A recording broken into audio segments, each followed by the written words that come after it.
Hey guys, welcome back. Today I'm going to show you how to repair an LG G4 H810 for AT&T, which has no signs of life whatsoever.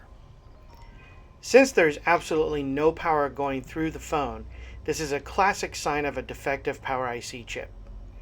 So I'm going to replace the Qualcomm PM8994 power IC chip on this phone.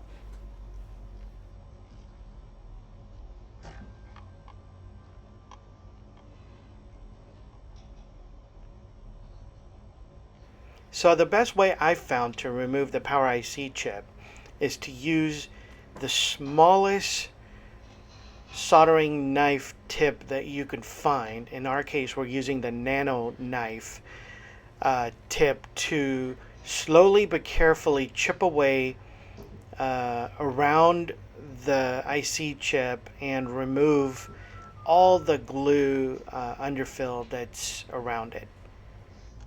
The combination of the sharp edge and the heat that's going through it is perfect to basically chip away at that glue.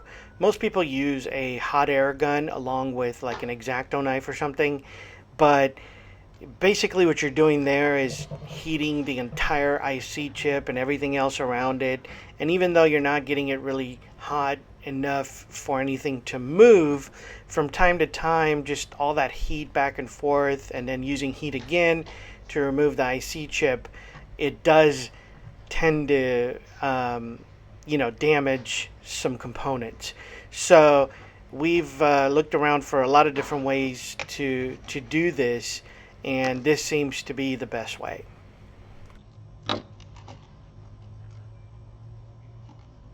So now that we have most of the underfill removed, I'm going to apply some flux and start heating the chip.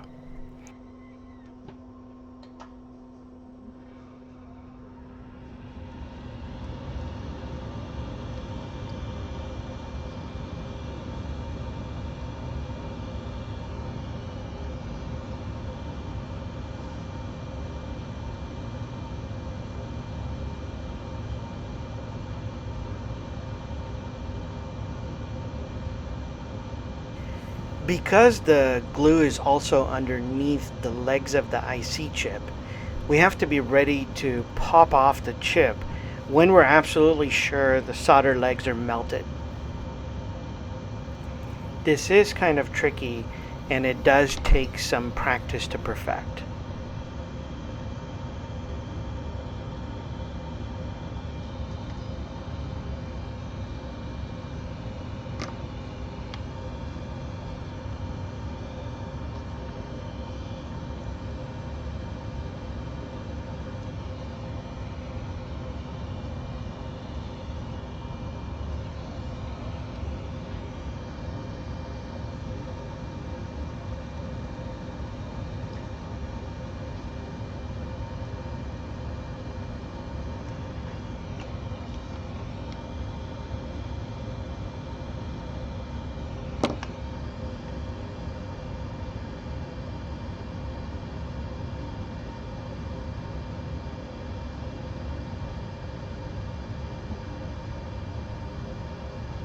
Once the chip has been removed, I apply a little more flux and start to clean off the remainder of the glue and the legs that are uneven and try to even them out.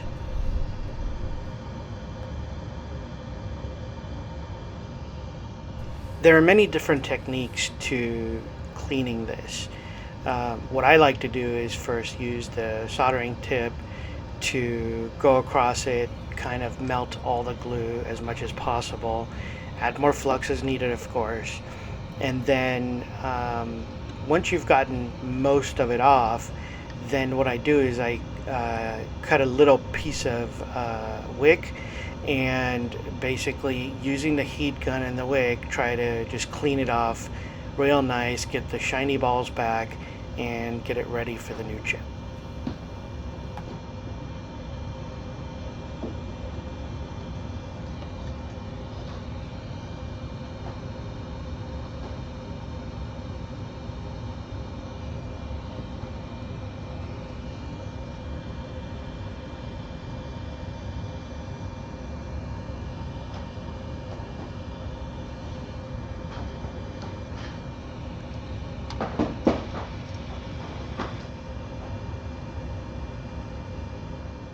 So once you're ready with touching up and cleaning all the pads, and you're ready to put the new IC chip on.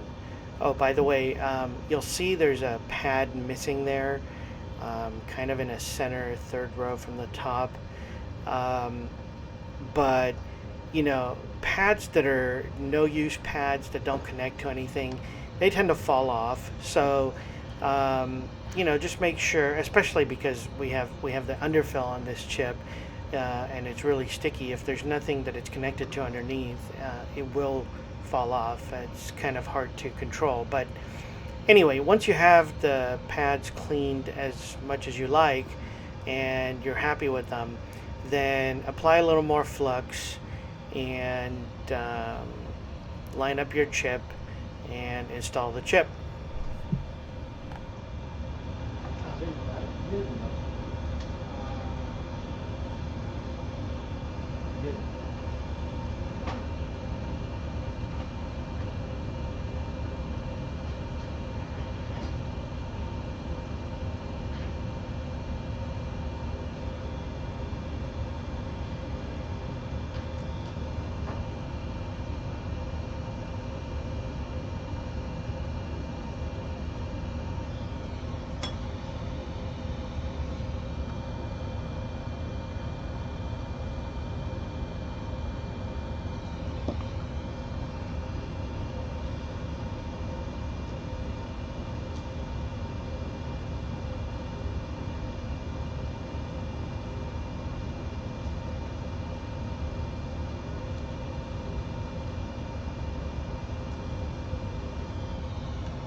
So now using regular toothbrush and some 99.9% alcohol, we're cleaning the flux off the chip and airing it out to make sure there's nothing around or underneath or anywhere near it that shouldn't be there. And simply going to reassemble the phone now and test it to see if we have any power.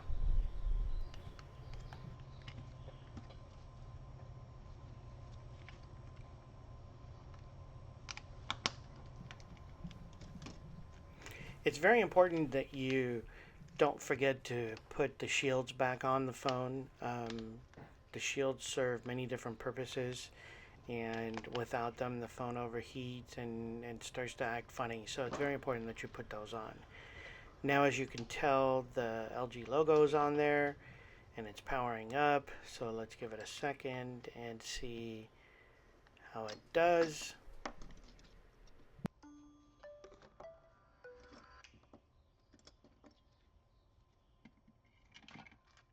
And now I see the AT&T logo, and it is on and working. So that's great. As you can see, we have resurrected the LG G4, which is the H810 model for AT&T. Thanks for watching.